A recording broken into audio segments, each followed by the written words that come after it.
After doing the video the other day about gun control within the National Defense Authorization Act, the NDAA, which is a must-pass funding bill for the military that is brought up every year. Watch that video, GOA found that one. Well, one of the biggest anti-gun U.S. senators in the land is Chris Murphy out of Connecticut. And Chris Murphy has submitted 3 anti-gun bills within the, amendments to the bill for the National Defense Authorization Act, and they're bad, and they should be watched. And you should even talk to your U.S. senators about it. Area code 202-224-3121. Takes 3 minutes. It's very easy to do. But what he looks to do is pass unconstitutional gun control that would never fly. It would never pass the scrutiny of a court. And then the third one looks to, it's a good one. Just check this out. I want to thank the sponsor of the video, that's Bullet Safe. Bullet Safe aims to be the #1 provider of body armor and personal security products.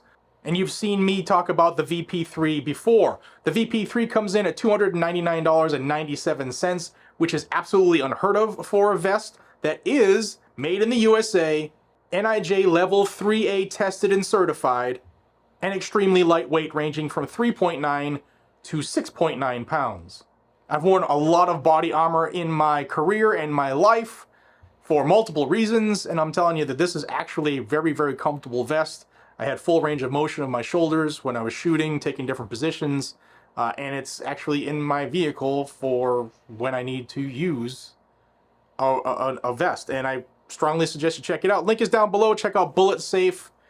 And I appreciate y'all for supporting the channel.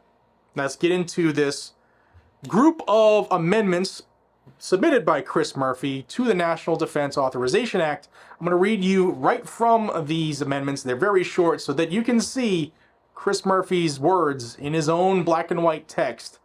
And they're bad. So the first one here is SA 732.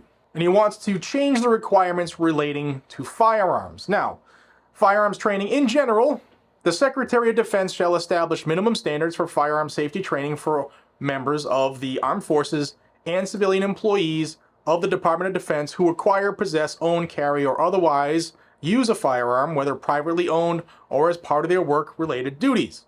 Now, the work-related duties part, that happens anyway. Military members and civilian employees, they have to qualify. They have to meet minimum standards. But then it starts to take a different angle. Check it out. Now, the elements for the training must include the following. Training on suicide prevention, information about secure firearm storage methods, including safes, cable locks, trigger locks, and lock boxes. A requirement for demonstrating proficiency in the operation and use of a firearm. Training on the operation and use of locking devices. And then timing. An individual required to receive training under paragraph 1 shall be required to receive such training not less frequently than once every 5 years. And related to purchasing of firearms, the Secretary shall provide the training required under paragraph 1 to an individual prior to the purchase on property of the department by the individual of a firearm. So that means before you can buy a gun on base, you need to take this training class. 5 is the availability of the training. The Secretary shall make the training required under paragraph 1 available to any member of the armed forces, civilian employee of the department, or of any such member or employee who desires to complete such training. And here's where it gets totally unconstitutional. Registration of firearms.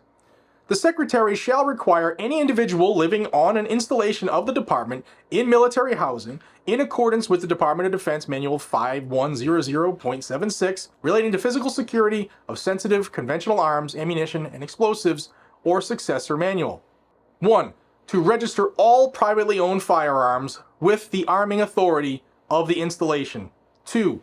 To securely store all privately owned firearms in a locked safe or with another locking device. And C. Storage of privately owned firearms and ammunition. Well, the Secretary shall require that any privately owned firearms and ammunition be stored separate from federal government arms and ammunition on property of the department. Now, I know that happens on just about any base anyway already. If you have a gun on base, it is registered with somebody. Their title's different depending on the branch. But that you're registered as having a firearm on base in your facility. However, this amendment says all privately owned firearms. So if you have guns back home, outside of the fence, outside of the gate, you have to register those too. Why? What's the need for that one? Other than to start a national registry in violation of federal law, starting with all military members. It gets worse. The next amendment that Murphy submitted has to do with forcing waiting periods on you if you want to buy guns and ammunition. Check this out. Waiting periods. Notwithstanding any other provision of law, the Secretary of Defense shall require a 7-day waiting period before an individual may purchase a firearm sold on a military installation, and a 4-day waiting period before an individual may purchase ammunition sold on a military installation for a firearm purchased by the individual on a military installation. So did you catch that play on words?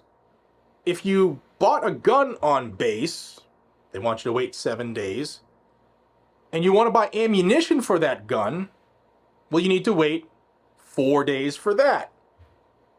But there, in that wording is 4 days to wait for ammunition for a gun that was bought on base. So now they're using that registry to see what you bought on base, and if your ammunition matches that gun, well, then you have to wait for it, even if you're looking to buy ammunition for a gun you have off base.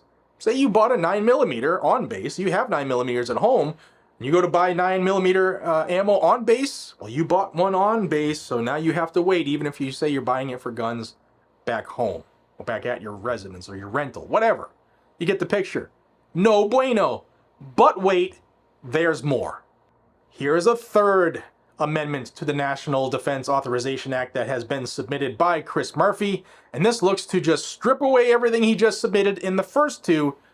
Yeah, check this out. Restriction of privately owned firearms on property of Department of Defense. The Secretary of Defense shall establish a policy for the Department of Defense that 1. Prohibits the possession and storage of privately owned firearms in military barracks and dormitories, and 2. Prohibits the possession of privately owned firearms that are not related to the performance of official duties on property of the department by anyone who does not live on the property of the Department of Defense. So these 3 amendments that have been pitched to the National Defense Authorization Act look to strip away the rights of people in the military or private citizens working for the Department of Defense related to the Second Amendment. They just want to take it away. Can't have a gun, can't own a gun, can't buy one, can't buy ammo, can't even secure it like they want you to on base. Now, there are going to be people who watch this video and say, that's not a big deal. We don't want a bunch of people running around military bases with guns on. Guys, what do we pay the military to do? To be proficient with all kinds of weapons. But then you deprive them of the weapons that they're required to keep and be excellent at?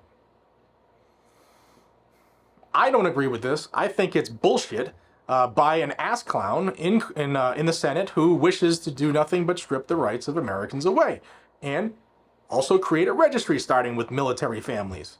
And if you think he doesn't have a plan going forward, you're not paying attention. If he can get this to be required by the military, you and I are next, guys and gals. Let me know what you think down below. I think Chris Murphy is an ass clown. What say you? I'll see you all in the next one. Thanks for your time. I appreciate you more than you know. Have a great day. Take care.